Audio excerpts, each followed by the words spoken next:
Assalamualaikum warahmatullahi wabarakatuh.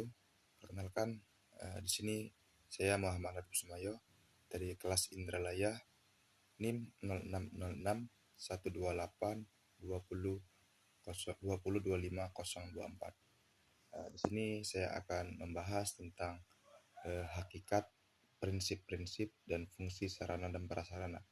Lalu yang kedua, ada peran sarana dan prasarana olahraga pada pembelajaran. Lalu yang ketiga, ada implementasi pemanfaatan sarana dan prasarana pada jenjang SD, SMP, dan SMA.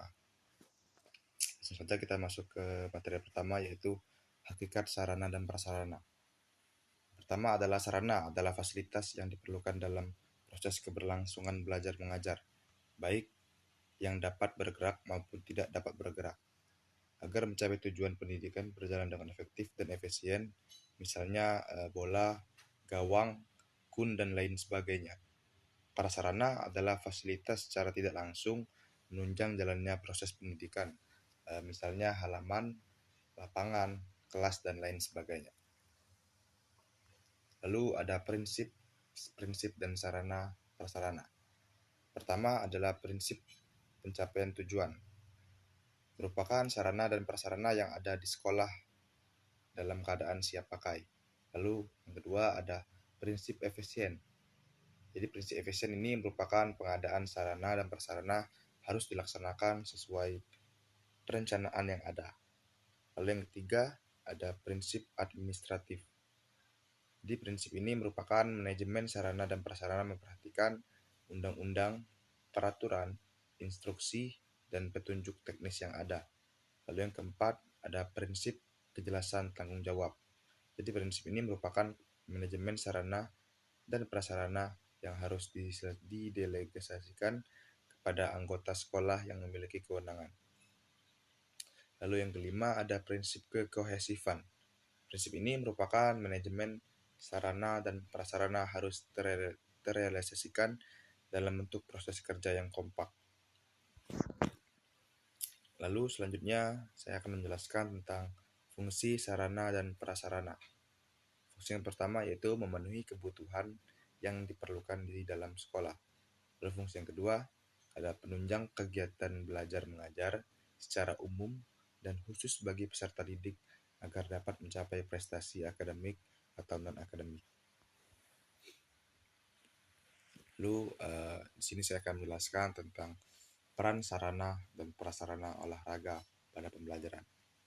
Jadi peranan sarana ini dan prasarana olahraga pada pembelajaran merupakan media pembelajaran yang berfungsi sebagai alat bantu untuk menunjang tercapainya tujuan pembelajaran. Jadi jika sarana dan prasarana olahraga ini tidak memadai atau kurang baik, maka semua ini akan mempengaruhi belajar siswa.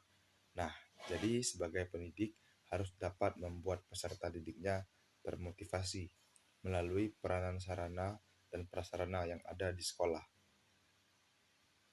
Lalu terlibat aktif dalam kegiatan belajar pendidikan jasmani, olahraga, dan kesehatan serta cara belajar yang baik. Jadi melalui berbagai usaha yang untuk mendorong,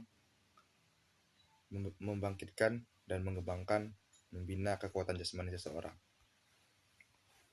Lalu selanjutnya ada implementasi pemanfaatan sarana dan prasarana pada jenjang SD.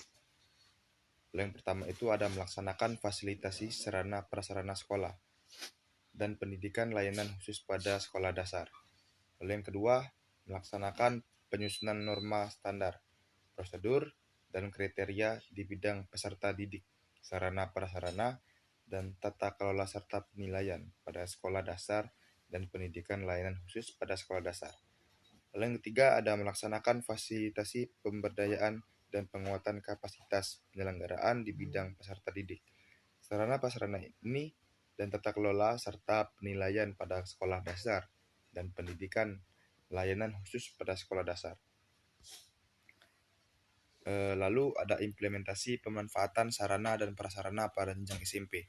Yang pertama adalah perencanaan kebutuhan sarana dan prasarana untuk mengetahui kebutuhan sarana dan prasarana pendidikan pada suatu unit kerja diperlukan.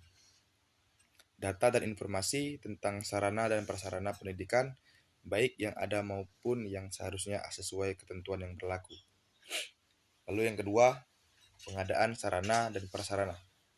Pengadaan sarana dan prasarana ini pendidikan adalah kegiatan penyediaan semua jenis sarana dan prasarana sesuai dengan kebutuhan dalam rangka mencapai tujuan pendidikan yang telah ditetapkan sebelumnya. Yang ketiga, pemeliharaan sarana dan prasarana. Pendidikan pemeliharaan adalah kegiatan untuk melaksanakan pengurusan dan pengaturan sarana dan prasarana agar selalu dalam keadaan baik dan siap untuk digunakan secara berdaya guna dan berhasil dalam mencapai tujuan pendidikan. Lalu ada implementasi pemanfaatan sarana dan prasarana pada jenjang SMA. Dalam penerapan perencanaan sarana dan prasarana ini, sekolah menentukan kebutuhan yang ingin diadakan atau yang ingin dibeli. Dalam penerapan inventaris sarana dan prasarana pendidikan, sekolah mencatat sarana dan prasarana pendidikan di dalam buku inventaris dan buku golongan. Pencatatan inventaris dilaksanakan sekali dalam setahun. Dalam penerapan ini, pengadaan sarana dan prasarana melihat dulu fungsi dari kebutuhan yang ingin dibeli. Setelah itu mengajukan proposal dengan daftar kebutuhan dan rincian dana sebelumnya. Oke, mungkin itu saja yang dapat saya sampaikan pada materi ini. Saya akhiri. Assalamualaikum warahmatullahi wabarakatuh.